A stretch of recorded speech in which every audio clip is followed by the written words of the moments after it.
How you doing? I'm Mike Shue. Welcome to the Vinyl Dump. Today we will look at Deep Purple and Concerto for Group and Orchestra, as composed by John Lord, performed at the Royal Albert Hall. You know, in the 60s, late 60s, a lot of bands experimented with orchestras. The Rolling Stones, Moody Blues, probably most notable. They had some great success with that, but this not so successful. A little challenging, and I'm putting it nicely. But it was composed by Deep Purple keyboard player John Lord, who was able to make his Hammond B3 organ sound like a Panzer division.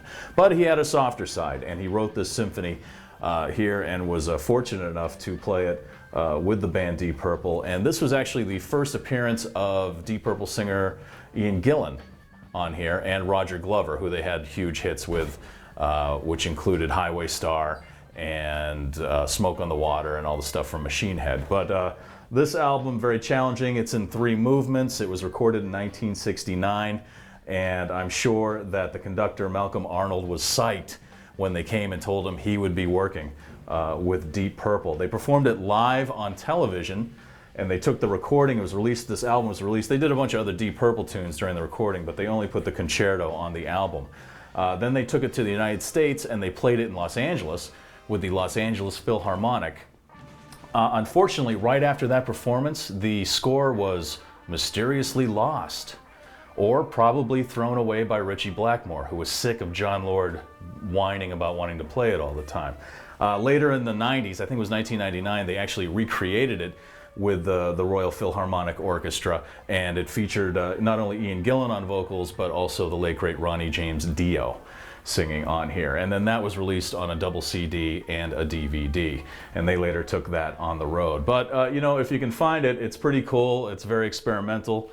Nice classic 60s looking album cover here. Deep Purple lounging in the Royal Albert Hall. Here in the back, a nice shot of the seats here. And oh look, there's a Deep Purple. There's a bunch of dirty hippies hanging out in Royal Albert Hall. Sweet box seats though.